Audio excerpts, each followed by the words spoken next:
There is a quiet moment that happens to almost everyone now. It usually does not happen when you are making a big purchase. It happens during something normal. You are standing in a grocery store. You are buying the same basic things you bought last year. Not luxury food, not anything fancy, just eggs, bread, coffee, chicken, fruit, maybe a few snacks for the house. And somehow, by the time you reach the checkout, the number on the screen looks wrong.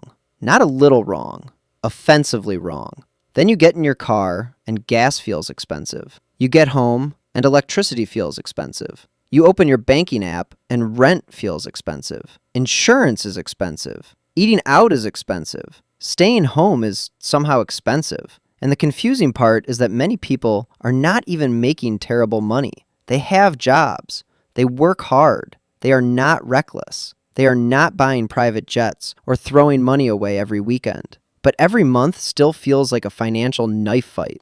So the real question is not just, why is everything so expensive? The real question is, how are you supposed to build wealth when life itself keeps getting more expensive? Because the old advice does not feel strong enough anymore. Just save 10%. Just stop buying coffee. Just invest for the long term. Just buy a house. Just work hard. That advice might be technically correct, but for a lot of people, it feels disconnected from real life. So in this video, we are not going to pretend that inflation is fake. We are not going to pretend housing is cheap. We are not going to pretend $100 still buys what it used to buy.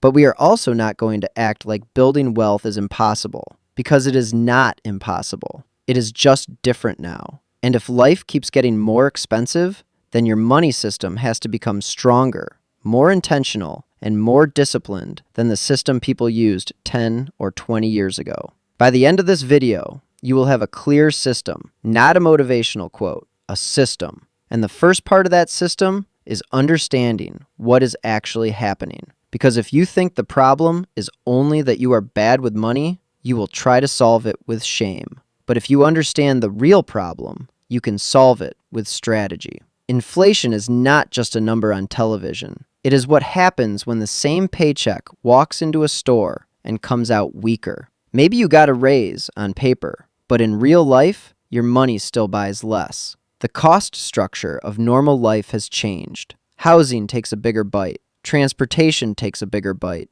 Insurance takes a bigger bite. Healthcare takes a bigger bite. Food takes a bigger bite. Debt takes a bigger bite. And when all the necessities become more expensive at the same time, the old wealth-building formula becomes harder. This is not just about one streaming subscription, one coffee, or one bad purchase. For many households, the basics have become heavier. But harder does not mean impossible. It means you cannot use a soft money system in a hard financial environment. If the economy is putting pressure on you, your system has to push back. Most people think wealth comes from income, and income matters, but income alone does not make you wealthy. There are people making $50,000 who slowly build stability, and there are people making $150,000 who are one emergency away from panic. The real wealth formula is simple. Money coming in minus money leaking out, multiplied by time invested into assets. That is it. Wealth is not built by looking rich. Wealth is built by owning things that quietly make you freer over time. Cash gives you breathing room. Investments give you growth. Skills give you income power. Low debt gives you flexibility. And this is where most people get trapped. They try to build wealth while their financial life is full of leaks. A car payment here, credit card interest there, subscriptions they barely use, food delivery because they are tired. A lifestyle built around proving they are doing fine. Then they look at their bank account and wonder why nothing is left. But building wealth in an expensive world is not about one magical move. It is about creating a gap. The gap between what you earn and what you spend. That gap is your freedom engine. If the gap is zero, you are trapped. If the gap is negative, you are going backward. If the gap is small, progress feels painfully slow. But if you can grow that gap, even little by little, your life starts to change. A 10% gap gives you stability. A 20% gap gives you momentum. A 30% gap gives you power. And in an expensive world, power comes from the gap. So the first step is not opening a brokerage account. It is not picking the perfect stock. The first step is to stop measuring wealth by lifestyle. This is difficult because the modern world is designed to make spending look like success. A newer car, a bigger apartment, an expensive vacation, and a nice restaurant can all look like progress. But sometimes what looks like success is just a monthly payment wearing nice clothes. Real wealth is quieter. Real wealth is having cash when something breaks. Real wealth is having investments growing in the background. Real wealth is having options when life gets difficult. So the first move is mental. You have to decide that freedom is more important than the appearance of freedom. Because if life is getting more expensive, the worst thing you can do is compete in a fake lifestyle race. There will always be someone with a nicer car, a bigger house, better clothes, and a life that looks easier online. But you do not know the debt, the stress, the payment plan, or the credit card balance. So instead of asking, do I look successful? Start asking, am I becoming more free? That one question changes everything. The second step is to find your real monthly gap. Not the number you hope is left over, the real number. Most people do not actually know this number. They know their salary, they know their rent, they know their car payment, but they do not know how much money quietly disappears every month. So for 1 month, track everything. Not forever, not with a complicated spreadsheet that makes you hate your life. Just one honest month. Every bill, every subscription, every grocery run, every restaurant, every online order, every small purchase, every debt payment. At the end of the month, subtract total spending from total income. That number is your real gap, and you have to be honest about it. Because if you make $6,000 a month and spend $5,900, your financial life is not strong just because your income sounds decent. You have a $100 gap, and a $100 gap cannot carry emergencies, retirement, investing, inflation, and freedom. That does not mean you are doomed. It means the system needs work. Your first goal is to get the gap to 10%, then 15%, then 20%. Not overnight, but over time. Because the bigger your gap becomes, the more options you have. And building wealth is really about building options. The third step is to attack the big three first. Most money advice focuses on tiny expenses, and tiny expenses matter. But if you want real progress, look at the 3 categories that usually decide everything: housing, transportation, food. If housing is too expensive, everything else becomes harder. If your car payment is too big, everything else becomes harder. If food spending is completely uncontrolled, everything else becomes harder. This is why canceling a small subscription may not change your life if you are overpaying by hundreds of dollars in housing and transportation. Start with housing. This does not mean everyone can instantly move, but you need to know the truth. If housing is eating 40, 45, or 50% of your take-home pay, your money system is under serious pressure. That does not make you a failure, but it does mean wealth building will be slower unless something changes. That change might be getting a roommate, moving farther out, negotiating rent, house hacking, staying in a smaller place longer, or refusing to buy a house that makes you house poor. Then look at transportation. A car is supposed to help you get around. It is not supposed to quietly steal your future. A huge car payment, expensive insurance, maintenance, and fuel can destroy your monthly gap. A paid-off, reliable car may not impress anyone, but it can make you rich faster than a luxury car you can barely afford. Then look at food, not by starving yourself, not by making life miserable, but by creating structure. Plan simple meals, use grocery lists, limit food delivery, keep easy food at home so tired decisions do not become expensive decisions. The point is not to live like a robot. The point is to stop letting random spending decide your future. Now, once you create even a small gap, the fourth step is to build a financial firewall. That means emergency cash. Because without cash, every surprise becomes debt. A car repair becomes debt. A medical bill becomes debt. A job loss becomes debt. A family emergency becomes debt. And once high interest debt enters your life, it becomes much harder to build wealth. Debt is normal, but normal does not mean harmless. So before you try to look like an investor, make sure you can survive as a household. Start with 1 month of expenses, then 3 months, then 6 months. If your income is unstable, or you have kids, a mortgage, or unpredictable work, bigger is better. This cash will not make you rich, but it will stop you from becoming poorer every time life punches you in the face. Sometimes, the first step to building wealth is not making a brilliant investment. Sometimes, the first step is simply not being forced into bad decisions. Cash gives you time, and time gives you options. The fifth step is to destroy high-interest debt, especially because investing while carrying high-interest credit card debt is like trying to fill a bathtub while the drain is open. You might earn 7, 8, or 10% in the market over the long term, but if your credit card is charging 20, 25, or 30%, the math is fighting against you. So choose a debt payoff method. The avalanche method means you pay the highest interest rate first. The snowball method means you pay the smallest balance first. One saves more money, the other gives faster emotional wins. The best method is the one you will actually stick to. But here's the key. Do not spread your energy everywhere. Pay minimums on everything, then attack one debt with everything extra. When that debt is gone, roll that payment into the next debt. And while you are doing this, stop adding new debt. You cannot escape a hole while still digging. Remove the card from your phone. Stop using buy now, pay later for normal purchases. Create a waiting period before buying non-essential things. Build a small cash buffer so emergencies do not go straight back onto the card. This is not about punishment. It is about taking back control. Because debt makes your past self more powerful than your present self. And wealth building requires your present self to regain control. The sixth step is to invest automatically,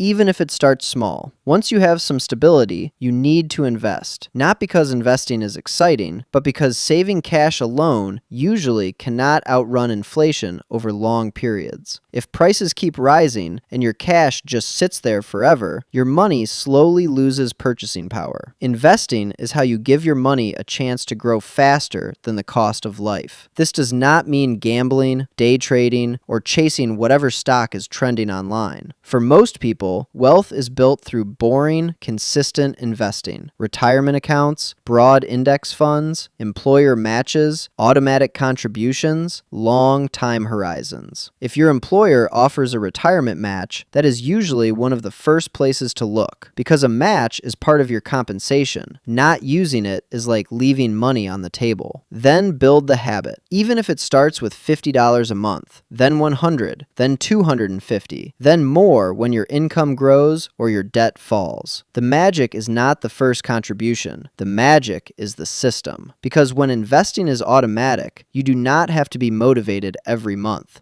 The money moves before you can spend it. That is how you beat your own emotions. And when life is expensive, automation matters. Because expensive months will always give you a reason to delay. There will always be a bill, a repair, or something unexpected. So do not wait for the perfect month. Build the automatic habit, then increase it over time. The seventh step is to increase income with intention. Cutting expenses matters, but there is a limit. You can only cut so much. You cannot cut your way to unlimited wealth. At some point, income has to grow, but not randomly. You need to increase income with intention. Ask yourself, what skill can I build that makes me more valuable? What job pays more for work I already know how to do? What side income can I start without destroying my health? What can I sell, teach, create, repair, design, write, edit, or organize? The mistake people make is thinking income growth has to be dramatic. It does not. An extra $300 a month can change your debt payoff speed. An extra $500 a month can build an emergency fund. An extra $1,000 a month can completely transform your investing. But the key is this: do not let every income increase become a lifestyle increase. This is where many people lose. They get a raise, then upgrade the car. They get a bonus, then spend it before it arrives. They make more money, but their gap stays the same. That is lifestyle inflation. And lifestyle inflation feels like progress while keeping you trapped. So use a simple rule. Whenever your income increases, save or invest at least half of the increase. If your monthly take-home pay goes up by $600, do not let your lifestyle rise by the full $600. Put $300 toward debt, your emergency fund, investments, skills, or a business. That way, you enjoy some of the raise, but your future gets paid too. This is how income turns into wealth instead of just nicer bills. The 8th step is to buy assets before status. If life keeps getting more expensive, you need to own things that benefit from time, not just things that impress people today. Assets are things that can grow, produce income, reduce future costs, or increase your freedom. Stocks, retirement accounts, a reasonable home, a business, skills, and cash reserves can all be assets when they increase your freedom. But status purchases are different. Status purchases usually cost money today and create more costs tomorrow. A luxury car needs insurance. A bigger house needs furniture, taxes, maintenance, and utilities. Expensive habits become normal faster than you think. This does not mean you can never enjoy your life. The point is order. Assets first, status later. Because if you buy status before assets, you look successful while staying fragile. But if you buy assets before status, eventually you can enjoy life from a position of strength. So before a major purchase, ask one question: will this make me freer 1 year from now? If the answer is no, be careful. Not everything has to be an investment, but too many non-investments can steal your ability to build wealth. Now here is the simple 12-month plan. Month 1, track everything and find your real gap. Do not judge it, just find it. Month 2, cut or reduce the obvious leaks. Unused subscriptions, random delivery, impulse shopping, expensive convenience habits. Anything that does not actually make your life better. Month 3, create your first emergency buffer. Not because it solves everything, but because it gives you the first layer of defense.